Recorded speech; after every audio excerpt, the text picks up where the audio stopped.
Xo'p, bu videomizda Bittrex 24 ni 2026-yildagi narx haqida gaplashamiz. Narxi deganda bu unga to'lanadigan litsenziya to'lovi nazarda tutiladi.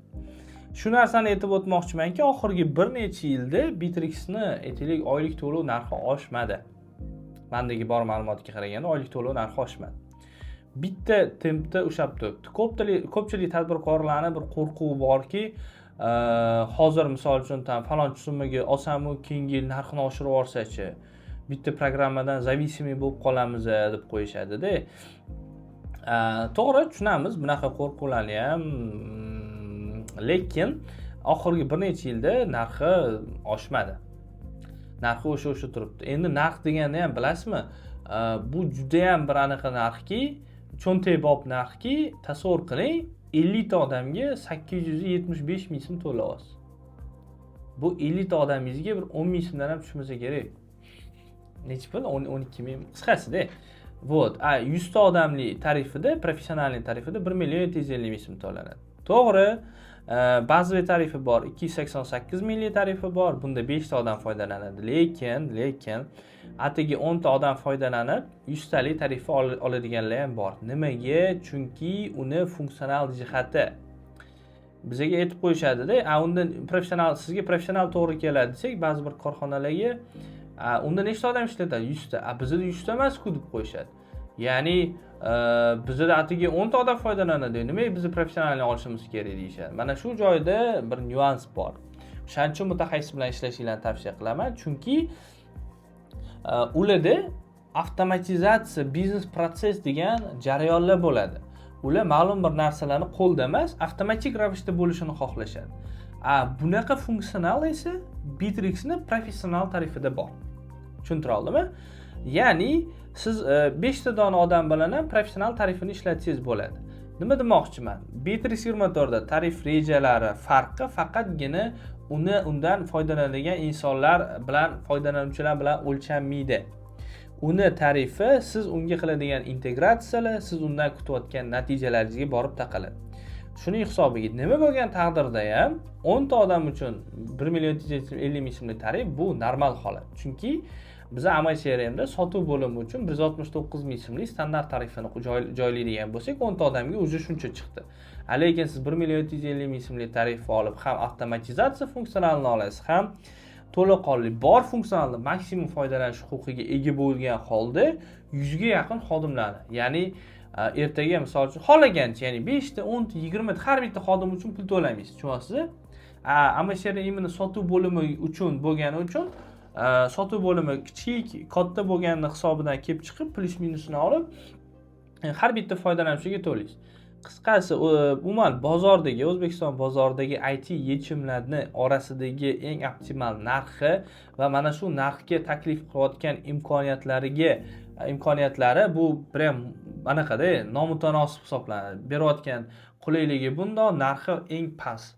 Eng past emas, endi normalniy. Nima desa bo'ladi? Bemalol kichik biznes ham professionalniyni o'ziga pozolit qila oladi, tushunasizmi? Tем более yillik to'laydigan bo'lsanglar-ku, yetmasa ham bo'ladi, 20% lik skidkasi bor. 20%. Bu degani 1 million 750 ming so'mlik yillik to'lasanglar 21 million so'm bo'ladi, skidkada 16 million so'mga olasiz. Standart tarifi 10 million 500 bo'lsa, bunda 8 million 400 ming so'mga olasiz. Bazaviy tarifi 88 ming so'm atrofida, uni endi ko'paytirib plyus minus qilib olasiz. Bu videomizda Bittrex 24 2026-yildagi narxlariga to'xtalib o'tdik.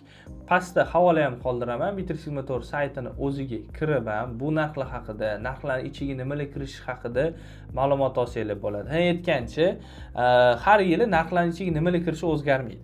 O'shaning uchun mana avvalgi videoyim ham bor, ya'ni Bittrex 24 ni tarifini tanlash bo'yicha videoyim bor, batafsil. U yerda funksionallar bo'yicha ko'rsatib tushuntirib ketganman. Bemalol o'sha videoni ko'rib, yana ham chuqurroq batafsil ma'lumot olsanglar bo'ladi. Xo'p, umumiy xulosa, Bittrex 24 bu SaaS produkt hisoblanadi. Ya'ni nima desam, подписочный model, oylik to'lov. Nimaga desangiz, chunki mana ko'pchilik tadbirkorlar aytadi-da, oylik to'lov ekan-ku, bepul varianti yo'qmi? Ya'ni bittada necha pul bo'lsa ham to'lab qo'yishingda, keyin oylik to'lov bo'lmasa. Bitta narsani tushunishinglarni xohlardim. O'zi mana butun dunyo bozorida hozir faqat podpiska modeli ketyapti. Nimaga? Chunki подписка modelida kelajak bor. Именно Bittrex подписочный model bo'lgani uchun, oylik to'lovli bo'lgani uchun yiliga 3-4 marta kerak bo'lsa обновление qilib yotibdi. Ya'ni yangi qulayliklar, yangi o'zgartirishlar, polni klientlar uchun qulayliklar qilib yotibdi. Siz u yoki bu produkt mahsulotni ajinesi misol uchun oling, unda обновление bo'lmaydi. Har safar yangilik kiritmoqchi, yangi funksiya qo'shmoqchi bo'lsangiz, pul berasiz. Va alohida vaqt ketadi, pulingiz ketadi.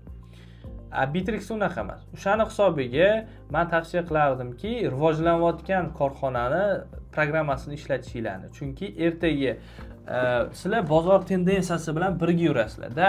Bittrex ichida hozir xodimlar boshqaruvi bor-da, Bittrex 24 ichida HR bor va hokazo. Yana nima bor? CRM bor, yana ichki kommunikatsiya bor-da. Siz ularni hozir foydalanmaysiz, lekin siz ertaga foydalanasiz. Tushunasizmi? Hozirdan siz u programmaga moslashyapsiz. Shu korxonada korporativ muhitni yaratyapsiz. Shu bitta programmaning ichida hamma narsa bo'lishi kerak degan. Lekin siz hozir faqat CRM chastini oladigan bo'lsangiz, ertaga yana qo'shimcha nimadir funksiya qo'shtirmoqchiman desangiz, falonchi programmistga yana qo'shimcha pul so'raydi, yana qo'shimcha, ham vaqtingizni oladi. Programmistlar hozir qanaqa ishlashini bilaman, mebelchi bo'lib ketishgan, ko'pchiligi men taniganlar misol uchun cho'zadi. Shunga oson emas. Men sizlarga taklif qiladigani tayyor Bittrex motor tizimi, yechimi bepulga o'zingizlar ham kirib ko'rsanglar bo'ladi. Biz mutaxassisga murojaat qilmoqchimiz, bizning proseslarni, og'riqlarni aytsak, ichimizda nima xohlayotganimizni aytmoqchimiz. Keyin bizga yechim kerak, qanaqa o'rnatish bo'yicha, biz o'rnatib shunchaki o'rnatib qo'ydik, bo'ldi, ishlamasdan turaverishni tarafdor emasmiz desangiz, unda tabiiyki mutaxassis korxonaga murojaat qilasiz. Bunda biz ham sizga yordam beramiz. Aynan hozir qaysi etapdaligingizni, nima jarayonlarni avtomatlashtirmoqchiligingizni va aytaylik, u yoki bu programma qaysi bir sizga to'g'ri kelishini taklifini beramiz.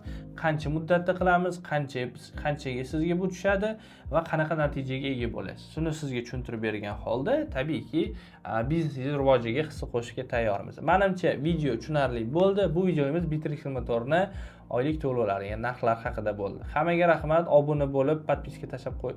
Obuna bo'lib, like bosishni unutmanglar. Kommentariyada savolingizni yozib qoldiring yoki pastdagi nomerlar orqali Telegramdan, telefon orqali murojaat qilsangiz bo'ladi. Agar men shaxsan o'zim oladigan bo'lsam, qo'ng'iroqni tabiiyki chin dildan maslahat beraman, tavsiya beraman. Aytaylik,